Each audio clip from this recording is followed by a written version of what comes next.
Good morning. Well, it's been about 4 months now since we've been apart. The COVID cases are on the rise. We may even know people close to us that have tested positive. There's no real end in sight, and we are in a time of suffering.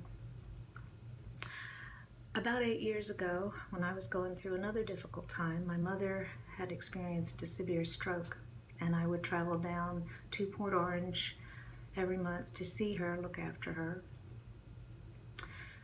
I would listen to sermons and lectures on the way, and one time I was passing the miles, I was listening to Henri Nouwen's Sermon on the Beloved. This became a favorite of mine because he assures us that God indeed sees us as his beloved.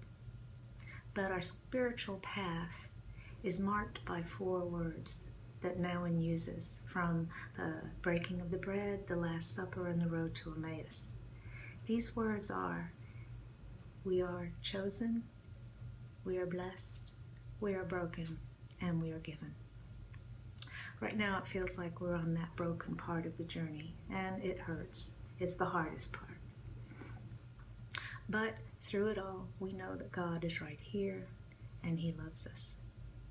My mother was an agnostic before her stroke, but she too found that she was the beloved, and she would often pray, not for herself so much, but on behalf of others.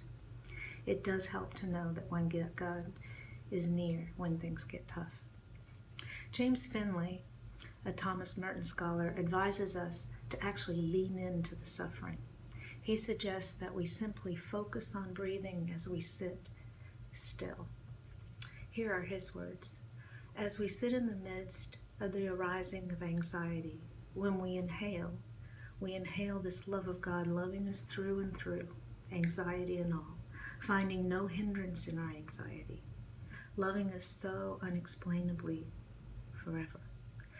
Then when we exhale ourselves in love, anxiety and all, to the love that loves us.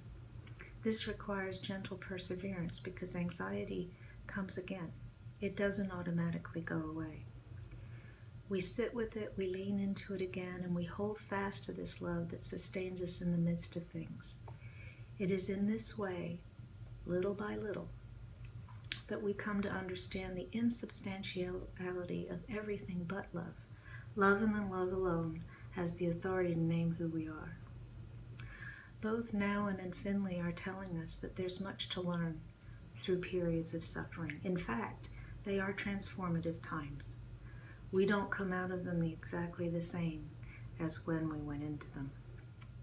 I've been reading the Old Testament lately, and I'm hearing that same message in those ancient words.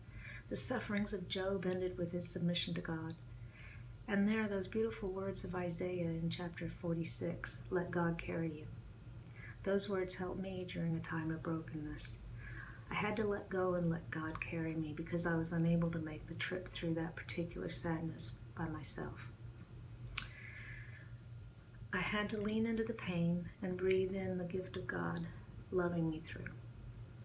Recently, after our in-person church service was postponed yet again, Reverend Margaret preached a meaningful sermon on Matthew 11, verses 28 to 30. Come to me, all you are weary and burdened, and I will give you rest. Take my yoke upon you and learn from me, for I am gentle and humble in heart, and you will find rest for your souls. For my yoke is easy and my burden is light. These are comforting words that ease our sorrows and sufferings if we accept them. One of the best ways to do so is to let others help us. As my wise friend Mary Brewer says, we cannot give what we haven't received. In the humble acceptance of help from others is God's love. As it says in Peter 5, verse 10, and the God of grace, who called you to his eternal glory in Christ, after you have suffered a little, will himself restore you and make you strong, firm, and steadfast. So with God's help, we will emerge from this time of suffering with gifts of humility and deepened faith. There's a beautiful poem capturing God's Presence Through Our Times of Suffering by Margaret Fishback Powers. It's called Footprints in the Sand. One night I dreamed a dream. As I was walking along the beach with my Lord, across the dark sky flashed scenes from my life. For each scene I noticed two sets of footprints in the sand, one belonging to me and one to my Lord. After the last scene of my life flashed before me, I looked back at the footprints in the sand. I noticed that many times along the path of my life, especially at the lowest and saddest times, there was only one set of footprints. This really troubled me, so I asked the Lord about it. Lord, you said once I decided to follow you, you'd walk with me all the way. But I noticed that during the saddest and most troublesome times of my life, there was only one set of footprints. I don't understand why, when I needed you the most, you would leave me.